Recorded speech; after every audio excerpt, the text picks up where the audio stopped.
Great. So that way, anybody who signed up but wasn't able to attend can have this, and you can even review it again later because we'll send out a recap of the session. And I know Sydney is just getting ready to jump into the agenda. And to help her out, I wanted to get an idea of who's on the call today. So I might just ask a few of you what you do and what your business is. I know a few of you, but you may not know each other. So let's see. How about Coach Imogene? Please introduce yourself and your business. Hi, can you hear me? Yeah. Good morning, everybody.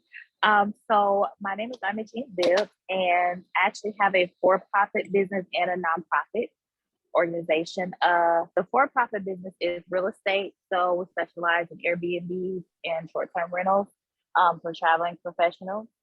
And the not-for-profit organization is a single parent family resource center called Mind of a Growing Woman IB, where our main focus is to help the single parents focus on their budget and give them financial literacy. And then for each individual case, if they need more resources, we'll point them in the right direction of, becoming a first-time home buyer, if they need help with finding daycare, things like that.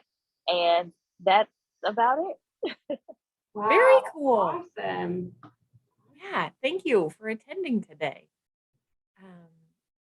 Jamie, how about you? Good morning. I'm Jamie Now, and my business is called Grow Now Inc., and we do business growth consulting. So I work with businesses who are trying to grow and are struggling to do so for one reason or another. Sometimes it's a marketing issue. More often, it's a strategic alignment issue, and I do work through strategic planning and brand strategy alignment. And then I do about 6 months after we kind of figure out what the problem is of hand-holding and leadership coaching to help the leaders or leadership team get in alignment with the changes that they're implementing. Thanks for having me. Yeah, thank you. And maybe we'll do one more and then we'll continue throughout to just learn about each other as well. So how about Fiona?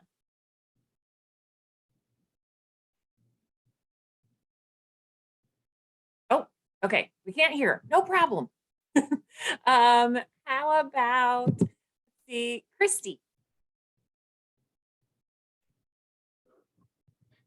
I was like, don't call on me, don't call on me, don't call on me. I'm Christy Garreau. I am in transition. So I don't have my elevator speech. I'm like, blah, blah, blah. I'm figuring out what I'm doing.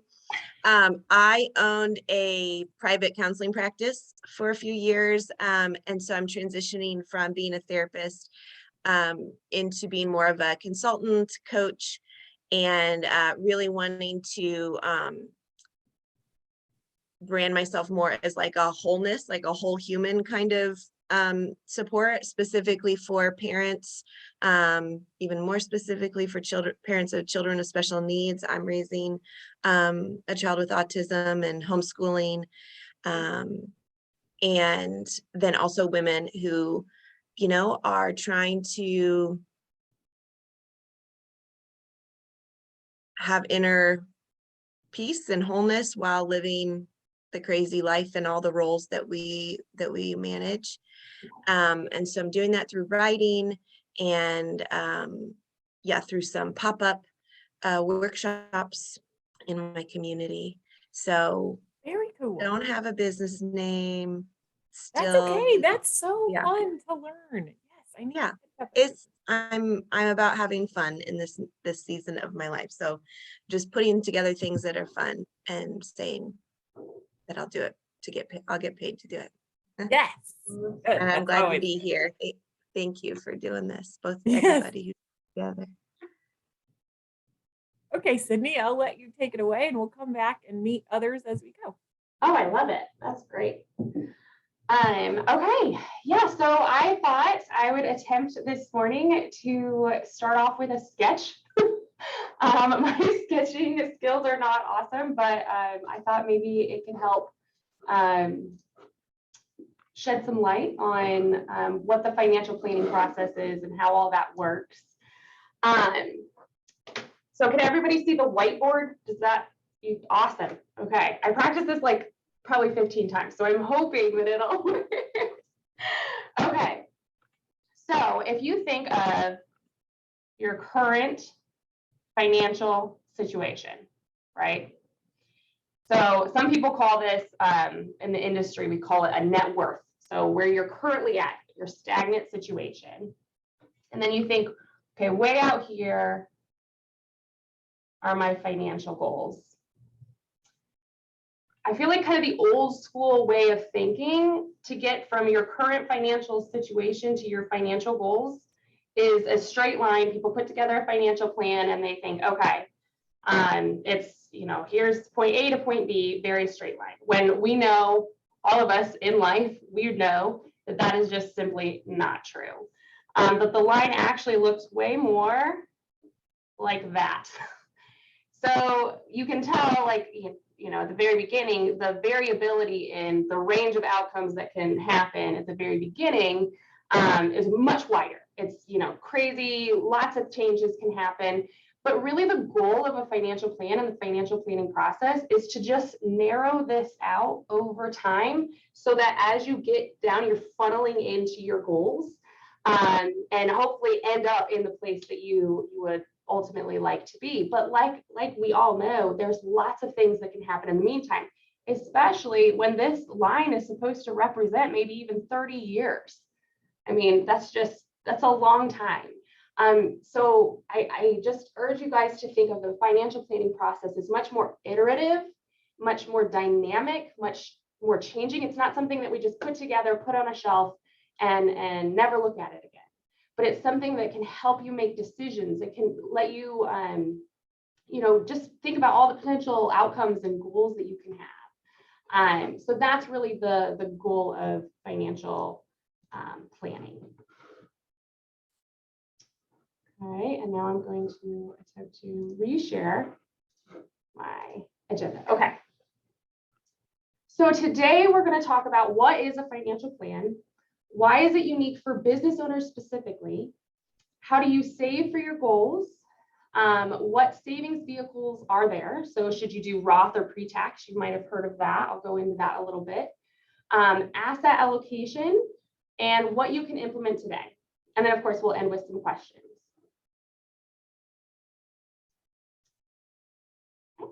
So what is a financial plan? Okay, I kind of got started with that already. But a financial plan identifies your financial goals and how to achieve them, considering the market return variability and savings rates. So essentially, like I showed you, you have financial goals way out in the future somewhere. And we know there's lots of variability, lots of crazy things that can happen, whether you change, the market changes, all kinds of stuff. And then it also takes into consideration how much you're saving to get to those financial goals. All that to say, it is a decision-making tool, and it can help you figure out, can I actually do this? Whether that's with your business, whether that's with your personal goals. Can I pay for my kids' college? Can I don't know, build that second barn? I mean, whatever your financial goals are, it's very custom for you. And another thing that I love about a good financial plan is that it shows you alternatives. So it shows you, okay, if I work one more year, I can accomplish this much more. Like you actually get an output of what that looks like. Or if I save a little bit more, I can go, buy that second home or whatever that might be. I actually put a little snippet down here from the financial planning software that we use here at SIM. So you can kind of get an idea of what maybe some of those financial goals might be for certain people. Travel is really big. I love to put in travel goals for my clients. Cars, how much of a car can I purchase? Can I do a $20,000 car? Can I do a $50,000 car? That changes obviously depending on your financial situation. I want to put my kids through private school or homeschooling, like Christy was saying. Can I provide care for my loved one? Again, it's just so funny, Chrissy, that you said about that there's multiple roles, you know, especially in that sandwich generation. You know, you have kids you're taking care of, and then also parents, you know, that can get a little tricky to navigate. But again, a good financial plan can help you figure out, okay, can I work maybe part-time or do whatever I need to in order to hit that goal. Major purchases, weddings, all kinds of stuff. So really, a financial plan is meant to be a roadmap. It gives you instructions on how to get there. And usually the way to get there is through savings goals. So a lot of people think, oh my gosh, like the market is crazy. I don't know what to, I don't know how to trust it. I don't know what to do with that. And where I typically tell my clients to think is really in that savings goals area. So know what you can control. You can control how much you save. And once you save the amount that we have allocated for the success of your financial plan, go ahead and spend the rest. What a freeing idea that is. I save X, and anything above that, I know I can go and have fun, do whatever I want with that, because I know that I'm on the right track to hit my goals. So that's what a financial plan can get you. So why is a financial plan unique for a business owner? Well, every business is very different, as you all know. We just went through a few of them. Very, very different models, strategies, all that good stuff. And something that is unique in a financial plan is the business valuation. This is one of those things that would have built on last week if we if we had it. But a lot of like a succession plan has like buy-sell valuations in there. So, you know, in the event somebody passed away or had to leave the company, you would have a valuation. Sometimes that's a formula. And so we'll go over that here now in a few weeks to get an idea of what that is. But if we have a good valuation for your company in your financial plan, that provides a lot more information as far as whether your plan can be successful or not. Expenses. This is a big one for my business owners. Because a lot of my business owners have expenses that they run through their business. Major example for that is vehicles. You know, they might forget that after retirement, and that's what we're, you know, saving up all this money for. They don't realize, oh wait, I used to have my business purchase my vehicle for me, and now after I am retired, I now have to personally pay for that. So there's, you know, just knowing what your expenses are as a business owner is very important when coming up with your financial plan. And it's unique. So net worth. This is also something that I think unless someone tells you, you might not see it this way, is the potential for lack of diversification within your personal net worth. I know that's a lot of industry jargon, but essentially what that means is a lot of your total financial picture is in your business. I see that so much. In fact, I found this statistic that said in 2019, business equity was 34% of their non-financial assets. So 1/3 of the non-financial assets represented in their net worth was their business equity. And as your net worth increases, so does the probability that you have business equity. So essentially that means that if you're in that, you know, top 10% of net worth, you are more likely to have business equity play a major part in your personal financial plan. That makes sense. The issue with that, and like I said with Leslie on the that Facebook Live we did, is that it's essentially the same as having a lot of or 1/3 of your, you know, stock portfolio in one single stock, right?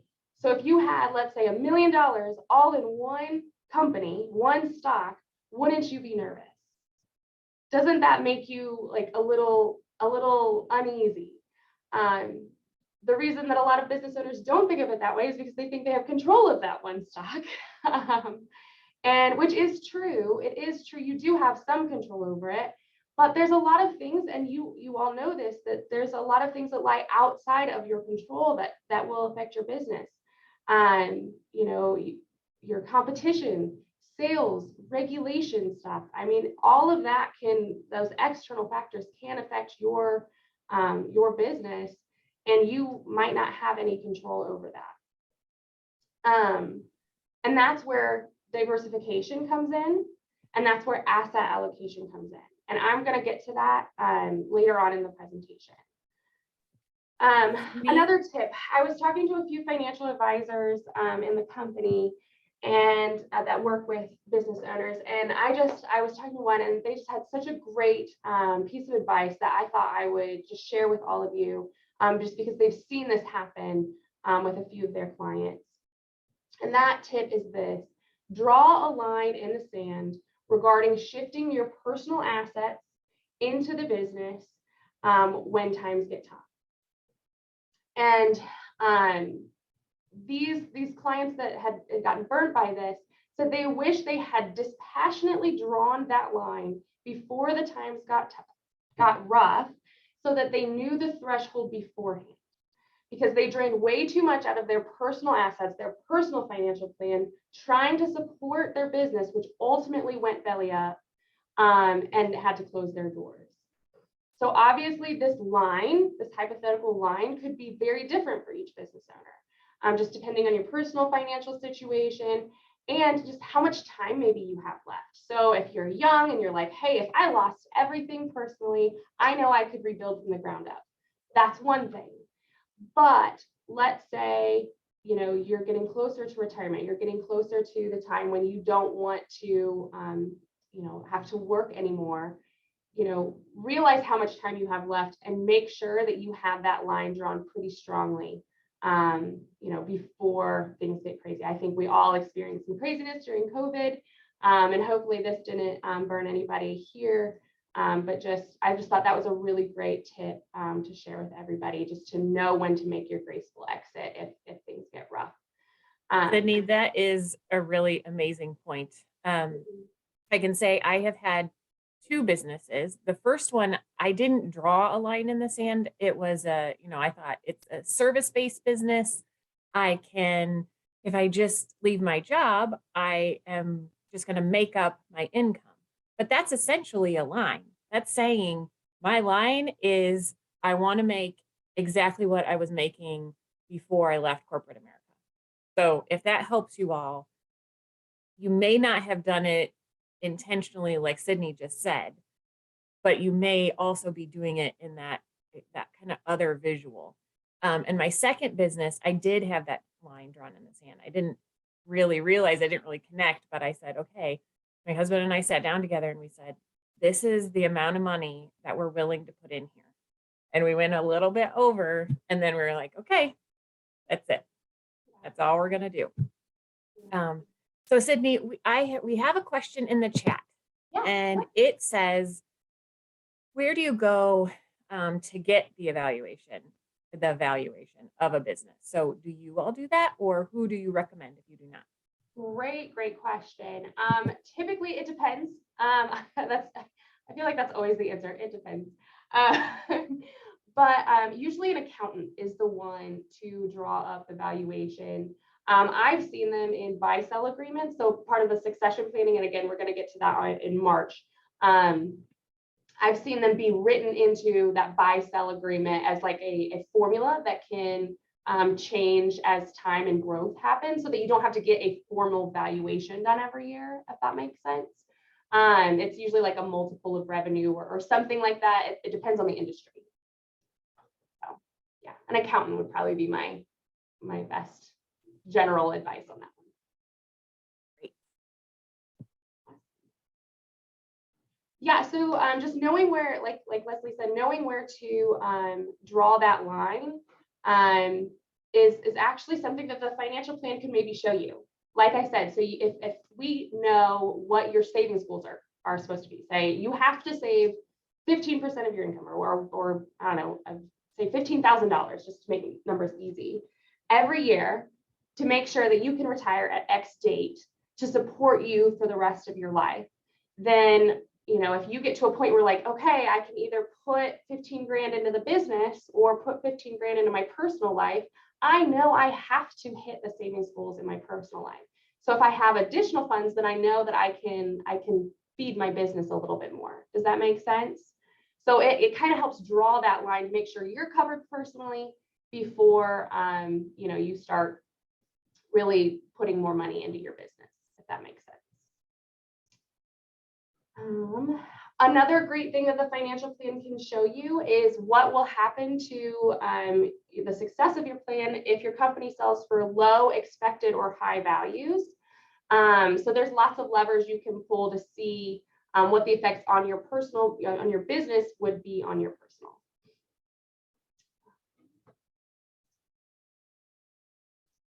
So why don't people do it? I get this a lot. And I like to call it the fear factor. There's a lot of hesitancy maybe around financial planning, a lot of excuses that I see, and the main one is that the time. I don't have time. But from my personal point of view, I think that's actually kind of a myth. It doesn't actually take that long. The hardest part is really just trying to figure out how much you spend.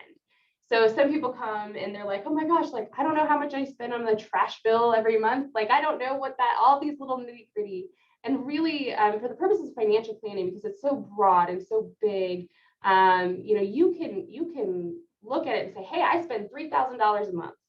And that's really all I would need to know as a financial planner to build a financial plan for you. And that's all you would need to do. You would need to know if you wanted to build your own financial plan. And the reason we have to know that number, that 3,000 or 5,000 or whatever it is a month, is because we have the system that will calculate the savings needed to sustain that spending throughout your retirement. Does that make sense? So it's like there's this accumulation phase, and then I want to know how much do you spend so that we can make sure you can continue spending that throughout your retirement. And then that kind of, we call that lifestyle spending, plays into conjunction with more one-off goals like a new car or a new home or big vacations. So all that plays together in a financial plan. People are afraid to budget and plan because they might fail. I think, again, more old school view of financial planning was more of a grade card, like, oh man, I'm not doing what I was supposed to do, hang your head in shame. And that's just not the case anymore. And I really urge my clients to look past their current situation and just move forward, because there's really no point in looking at the past. The past is done. You're at, your current financial situation, your current net worth is what it is right now. But we're looking out, we're not looking back. So we can just adjust and rework when things don't go as planned. And I mean, especially my business owners are really good at that, because lots of flexibility, moving your feet. So they're typically some of the best at that.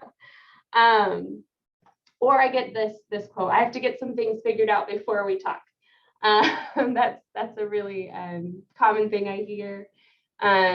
And really my answer to that is, you're not supposed to have it all figured out. That's literally what the financial plan is supposed to do for you. That's part of the process. And something I was just reading the book, I don't know if you guys have ever read it. It's called The Millionaire Next Door. Does that ring a bell for you guys? And it's really just kind of something that maybe changes your idea of wealth in America. It was written back in the 90s, so it's like pretty old, but it essentially wants you to start thinking of people who are wealthy, and those people who have actually accumulated wealth over time are very different than the people that just have high income. And I've noticed that in my practice as well, that the people that walk through these doors and the people who have assets that need managed are not the people maybe that you would think. They don't live extravagantly. They don't have, deal with serious consumerism. They have a strategic and intentional plan about their savings, and they have financial freedom through that. And so I would just encourage anybody who wants to read that. I just thought it was so interesting that it really confirmed a lot of the things that I had already believed about wealth and things. But yeah, high income and making a lot of money does not necessarily mean that you have a lot in your bank account, and having a lot in your bank account doesn't necessarily mean that you make a lot of money. So just thought that was kind of an interesting takeaway. So here's the outputs of the financial plan. Just an example of what it kind of looks like on the other side of things. It will tell you your success rate, considering the variabilities in the market. You can see that this isn't a real one, but just so you can see, it's about 88% probability of success. And we're aiming for that green zone. We call it the confidence zone. It will show you your current net worth down here. And it will break down your goals into needs, wants, and wishes. So, you know, your needs get taken care of before your wants and your wishes. It also has, what I love about, especially about the one that we use, is this play zone here, where you can really start pulling levers. So if I worked one more year, what would that get me? If I saved a little more or spent a little less, what would that get me? And so it's kind of like a sandbox that you can go in and see and really help you make decisions. Should I put more money into the business? Should I sell this year or next year? All those things can be utilized within a personal financial plan. Something is just kind of a note. If I'm talking to a client who is nearing retirement age, I'm narrowing down those outcomes by getting laser focused on dates, right? So I'm trying to maximize their savings. I'm trying to figure out the exact stream of income to be tax efficient in retirement. I'm doing all kinds, kind of the nitty gritty, the closer they are to retirement. But if I'm talking to a younger client, because I get younger clients that come to me and they're like, I don't need a financial plan. Like, I'm good. Retirement's so far from me. My main focus is really the savings rates and the vehicles that they are choosing. So I don't really care if they're retiring in January or June. Like, that's not really a consideration yet.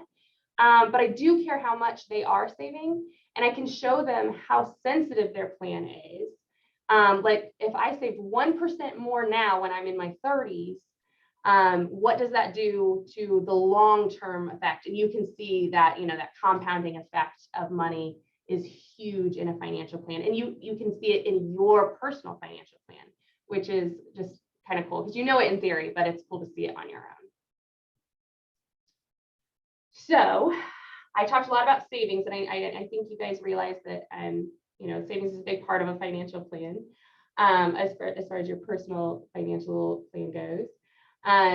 So how do you get there? You know, I always got so upset about this in grade school when they would say, hey, here's compound interest, here's what you do. You know, this is, you can see if you got 7% a year, you know, you'd be a millionaire by the time you're 35 or something. You know that they would show that to you all the time. But then they would just like end it there, and they wouldn't tell you how to go do it. And I would get so frustrated. So that's kind of what I want to do here is show you that there are actual practical ways that you can go out and start doing this. So how I like to view it is, you know, the government gives you incentives for saving for the things that they want you to save for, right? So if you save for your health, your education, or your retirement, they really want you to do those things. So they're going to give you tax incentives for doing those things, right? Makes sense. However, in exchange for those tax incentives, they're going to give you lots of rules to follow within those types of accounts. So for example, for health and education, when you take money out of those accounts, you have to use them on health or education.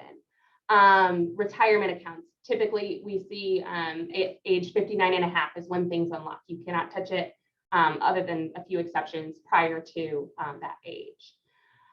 Something for business owners to keep an eye out for, and we'll talk more about this next week, because I'm really going to dive into the different types of retirement plans that are available for business owners. Just beware of control groups. It's very complicated, but essentially there are specific rules governing retirement plans that business owners may try to put in place to take advantage of the tax benefits while trying to get around, you know, actually giving it to their employees. So just know that there was a loophole and they closed that. So if you're really looking into some retirement plans, again, we'll talk more about it next week. But whether you're intentional or not intentional about trying to put in a retirement plan, just know that it could cause the plan to become disqualified, and it's a whole thing you want to avoid. So if you're interested in doing retirement plans for your company, I do recommend talking to a tax accountant or a financial advisor beforehand. Okay, so if you've heard me talk before, you've probably seen this awesome pyramid that we like to use. And it just gives you an idea of the tax efficiency of different accounts. And really, this is only looking at tax efficiency. So it's not necessarily looking at your goals or what you want to accomplish, because you can see health savings is first. Well, that might not be your main goal. But as far as tax efficiency, those health savings accounts here are like pretty much as good as they come when thinking about tax savings. So You know, Sydney, do you know that I heard on the radio where you have at the bottom, it says disability insurance and emergency savings. Yeah. On my way to work, probably maybe a month ago, and I got into work and I shared it with Rosalina right away. I said, did you know that only 4% of Americans right now have the $1,000 liquid in liquid assets that they could tap into?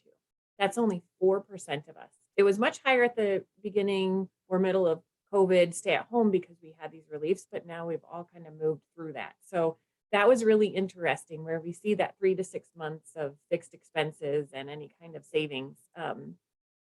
Most of us just don't have that. Yeah, no, I totally agree. And I would even say it's probably even more important for business owners to have that 3 to 6 months of fixed expenses, because you know, you kind of need that extra cushion, you know, that you might not get from like not workers' comp, but something, you know, if something happened, you don't have FMLA, you don't have, you know, other things that could maybe help in those situations.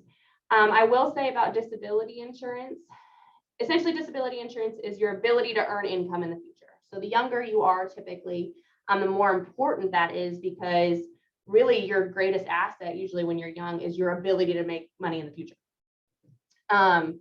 So it's really important. However, it's unique for business owners because you have to be able to prove your income, right? So they're not going to just like give you a disability insurance policy for X amount of dollars without you saying, hey, no, like I have several years of tax returns to prove that that's how much I make. And I do have some contacts in that. So if you guys are really interested in disability insurance, we do not sell disability insurance here, but I have some trusted professionals that I would love to hook you guys up with if you're really interested in doing that. And like Leslie said, really having that emergency savings squared away before we even think about saving and investing on top of that. And I do recommend that those emergency savings stay liquid in your bank account. So health savings accounts, that's one of those 3 things that the government loves to give you the tax incentives for, saving for your health. It's the only thing out there that is what I call triple tax preferred. So it doesn't get taxed going in, doesn't get taxed as it grows, and it doesn't get taxed as it comes out. It's the only thing like it. And so if somebody comes to me and they're like, hey, I've got all this money like set aside, I don't know what to do with it, I don't know where to put it, this is probably one of the first buckets I would fill up with that excess surplus of cash. And that's $7,300 a year for families that they can put in each year. The next up, you can see Roth and traditional, or another word for that is pre-tax 401ks. Many of you might not have 401ks yet, given that you're business owners. Maybe that's a simple or a SEP, that type of thing. You know, you can put up to $20,500 for a 401k in 2022. Or, you know, pre-tax or Roth style IRA. So that's IRA stands for individual retirement account. So that means that it's outside of your employer. 401k is through the employer, IRA is outside. That's literally the only difference, other than the contribution limits, obviously. 529 plans. Those are also double tax preferred. And what that means is that you're only going to get taxed twice out of the 3 times that you possibly could. And I'll kind of dig into that here on this next slide. So which one should you choose? Should I say Roth or should I say pre-tax? This is a very common question I get with any of my clients, not just business owners, but a lot of people want to know the answer to this question. So pre-tax, what that means is on the contribution. So money going in, it doesn't get taxed. The money growing does not get taxed. But when you withdraw at retirement, so when you start taking money out, it does get taxed. So it gets taxed once out of the 3 possible times. For a Roth, it does get taxed before it goes in, but then it doesn't get taxed when it grows, and it doesn't get taxed when you withdraw it. So, I mean, you might think, oh, well, they're kind of the same. Well, in a lot of ways they are. So how do you choose which one is best for you? And really, it has to do with your tax bracket, okay? So if you're in a higher tax bracket now, so let's say you're in a 24% tax bracket now, and you think in retirement, you're going to be at a 20 or a 12% tax bracket. You want to pay the taxes, or excuse me, you want to defer paying the taxes until you're in a lower tax bracket, right? You're like, well, I'm making a lot of money now. I don't want to pay taxes yet. I'm going to push those off into retirement when I can withdraw those at a lower rate, right? Makes sense. If you're in a lower tax bracket now, so let's say you're still on the upswing of your career, you think you're only going to get higher income from here on out, including in retirement. Well, I want to get the taxes out of the way now when I'm at a lower tax bracket, and then I can start taking it all out totally tax-free later, if that makes sense. The key here is if you're in the same now, if you're in 24% tax bracket now and you're in 24% tax bracket later, it doesn't matter. It really doesn't matter. You're going to have literally the same outcome either way. So really, it's just kind of thinking through where you are in your life. A lot of times it's a simple math equation on whether or not you think your taxes are going to be higher or lower in retirement. But that's how you go about. Yeah. So I get this question a lot from people when I'm trying to encourage them to set up any kind of IRA within their budget. Won't everyone be at a lower tax rate when they retire because they won't be working? It depends. It does depend. So, it depends on what you have coming out at retirement. So like a lot of people have what we call required minimum distributions. So they have to take out so much from their accounts in retirement that makes your income a certain level no matter what. So let's say if you have RMDs that are 100 grand, that's pushing you up into a tax bracket before you have even, started withdrawing anything else from accounts. Pensions can do that. There's lots of different factors there that can make your taxes higher in retirement than now. Another thing is just legislation wise. We typically see tax brackets move up just, over time. I know that didn't happen this most recent one, but we have seen that historically in the past that, especially if you're in your 20s or 30s, looking forward, taxes are likely what we've seen have gone up historically. But that's just, it is one of those things that you just have to consider for your own personal situation. If that makes sense. Thank you. Because I'm always like, I don't know what to say to them. And now I do. So thank you. Yeah. Typically what we see is younger people do more Roth, older people who are more in like kind of the peak of their career do more pre-tax is typically what I see, but it does depend on the situation. Okay, so asset allocation. I'm going to do another sketch, y'all. Okay, we're going to attempt to do this again. Can you see the whiteboard? Good. Okay, sweet. Okay. So when I talk about asset allocation, again, that's just jargon that a lot of people tend to tune out on. So I thought this would be a good exercise here. So if I'm looking, I'm looking at market return, right? Let's say that's what the market's doing here. Goes up and down. Everybody knows that. What I typically see is that people, like kind of when the market's right here, we see lots of excitement. You know, everything's up. Everybody's excited. Oh my gosh, like my friend just got 20% return in their portfolio. Like everything's amazing. I've got to jump on that bandwagon. I got to get involved. So what am I going to do? I'm going to buy, right? And then, you know, market pulls back a little bit. Stock market goes down a little bit. And then people are like, oh my goodness, panic. Total, I don't know what's going on. Everything is just going to keep going down. I mean, we all saw that in March of 2020. Well, I definitely saw it in March of 2020 with people. But that's a big one. And so what do they do here? They end up selling because they're scared that the market's going to keep going down. There's a lot of fear. And so that's what ends up happening. Well, you might have heard the term or the saying, buy low and sell high, right? That's what kind of the strategy of the market is. But you can see just by this, that's not what is happening here. So what I say is you can repeat this over and over until you're broke.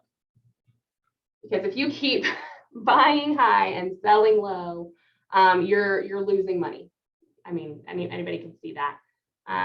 So that's not the way to approach the stock market, where you're chasing returns and you're getting all excited about everything all the time.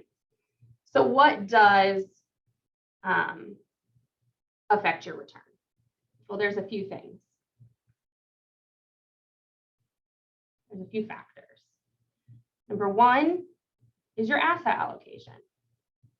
Now I'm finally going to actually tell you what that means. All that means is the percent that you have in stocks and the percent that you have in bonds. So you might have heard stocks are more aggressive and bonds are more conservative. So that's a huge, huge factor in the stock market. And the second one is simply your discipline. The ability to stay in the market and to do nothing is one of my favorite characteristics of a client. Because they know that things go up and down, things get crazy, but we just want to stay in the market. And I like the analogy of like a house. So y'all have seen the housing market probably recently, especially in Fort Wayne. You know, if you bought your home for $200,000, right, yesterday, let's say you bought it yesterday for $200,000, but then something crazy in the market happens and that house value dropped to $150,000. You just lost 25% of the value of your home, right, in a day. Do you care? Probably not, because you still own the house. Like, you're not gonna sell it tomorrow. Like, you just bought it. You're excited about having it now, right? You still own that house. That house is still yours. In fact, right now might be a great time to go buy another house. Like, if the market just dropped 25%, maybe you can afford a second house. You know, it's on sale, and it's the same with the market. So you still own those shares, that you still own the actual same number of shares. Even though the value of the shares might have gone down, it doesn't matter unless you're trying to sell those shares. Does that make sense? So I really like that analogy because, you know, especially for longer term folks that are looking at, you know, retirement or whatever down the road, you don't really care if the market goes up and down until you're actually ready to start withdrawing from those accounts. So these are the two main things that affect your return. There are a few other little ones like, you know, market timing, getting it right on that sketch that I said the one that I did right before this. Stock picking the right one can affect what your BFF's cousin said yesterday. That could maybe affect the market and, you know, the general news. But what we have found through lots of studies is that these two factors up here, the asset allocation and just remaining true to that asset allocation actually affects 93.6% of your portfolio return. These guys, way less than that. So the takeaway here is know your asset allocation, know these two numbers, and then stick to it. And know how they affect your plan. And you'll be good to go. Okay. Now, this one. We go. All righty. So choosing an allocation that's right for you, as we've just seen, is very important. How do you choose that? Well, how aggressive are you? That's kind of the first one to look at. If you're going to be scared to death that the market's going to crash tomorrow, you can't sleep at night, that's something definitely to take into consideration with how aggressive you are. So like I said, the higher allocation you have towards stocks, the more aggressive you are, versus bonds, which are more conservative. So you would maybe do, like if you're really aggressive, maybe do 80% stocks or 100% stocks. But if you're like less aggressive, then maybe heavier in bonds. One thing that we really look at is, what is that cash flow need? So if you're 30 years from retirement, absolutely you can afford to get more aggressive and do more in the stocks, because if it drops tomorrow, again, you don't care, you're not selling your house, you're not selling those shares for a while.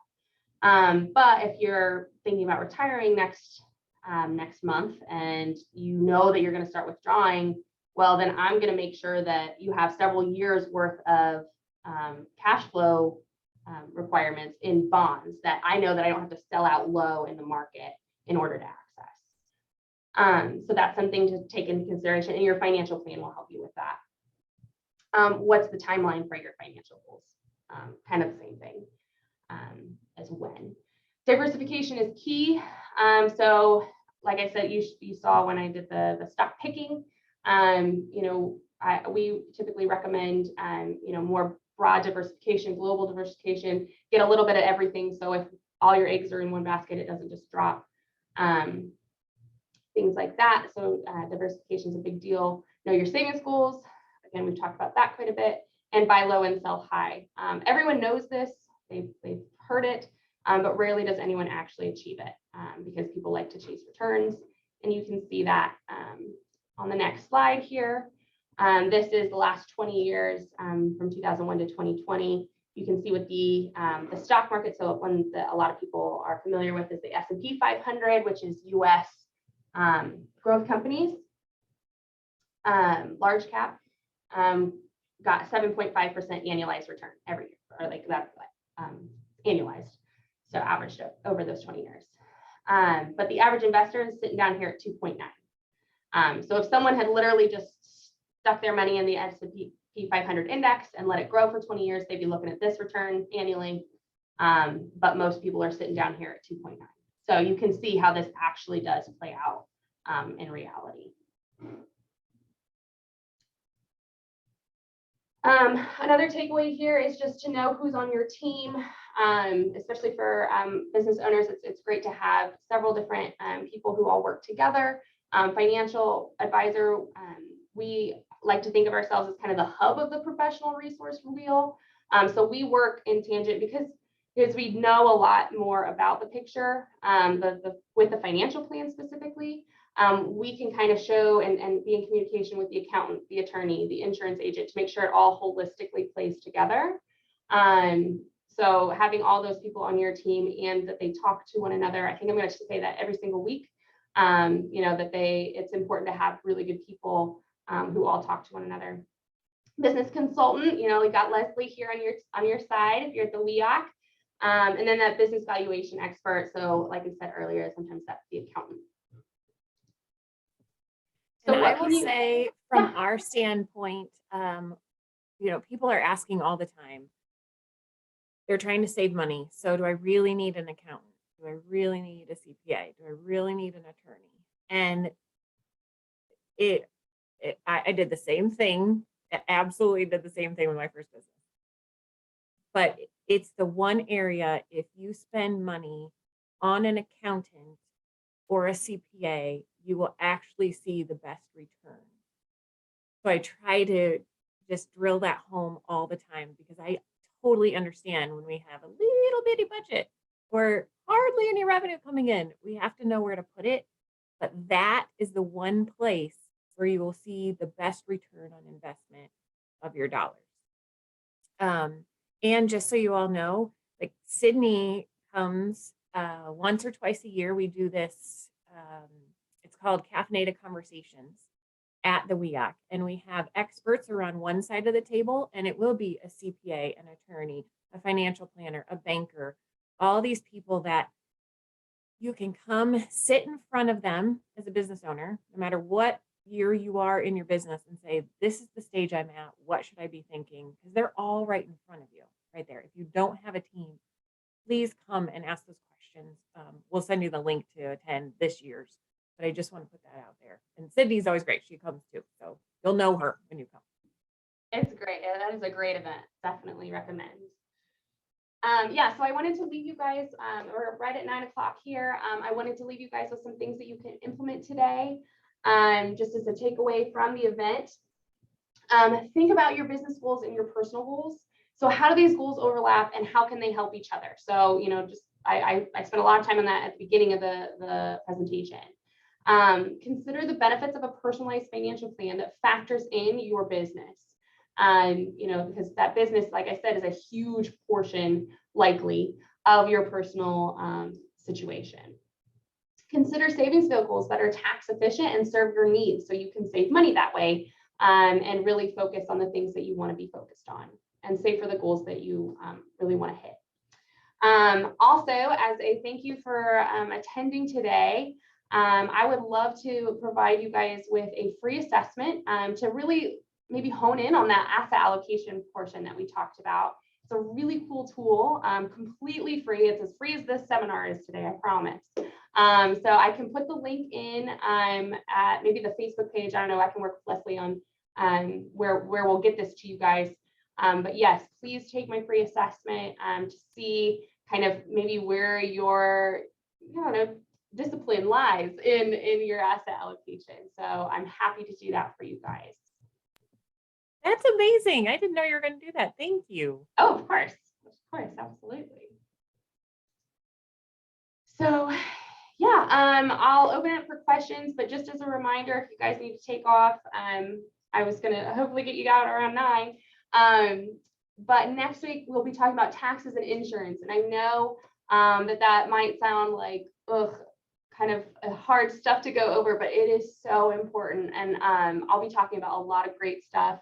How you can save on taxes in your business, different retirement plan options, because there are some crazy rules with retirement plan options for business owners. So please join me next week, and I'll send it to Leslie for some of the questions.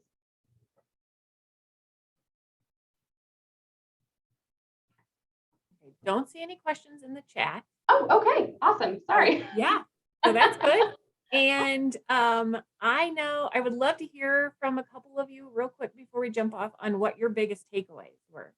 I'll start with mine because this was such an eye opener to me, was when you said, we put all of our eggs into one basket. So that's 1/3 of our total portfolio or whatever that hit so close to home. Yes.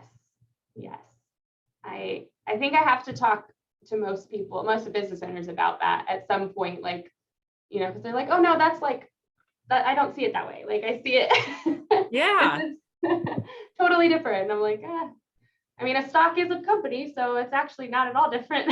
Yeah, that's so funny. Jamie said the same thing for her. She hadn't thought about it that way either. Oh, good. Yeah, that was like mind blowing. All right. Well, if you have any other questions, I can get you Sydney's information. Thank you so much for attending. I hope that we see you next week. I can't wait to learn all the nuances about the retirement because I really do try to help people think that through from the beginning. And the tax prep, I will say, I can't tell you how many emails and texts and Facebook messages and LinkedIn messages I am receiving right now as a business coach about tax planning, because we're all, we just got those W-2s out, all of our information. And so people are really feeling the crunch right now. So yes, I look forward to time seeing. Of year. Yes. Mm-hmm. Awesome. All right. Well, thank- thank you. Yeah, Thank thank you you. so much. And everybody have a great day. Oh, and just so you know, Sydney, this is so good from Christy. She says, the encouragement that it's not about getting to a place where saving and planning is needed. The time it's right now. Yeah. So thank you for empowering us. Awesome. Awesome. All right. Have a good one. Yeah, we'll see you next week.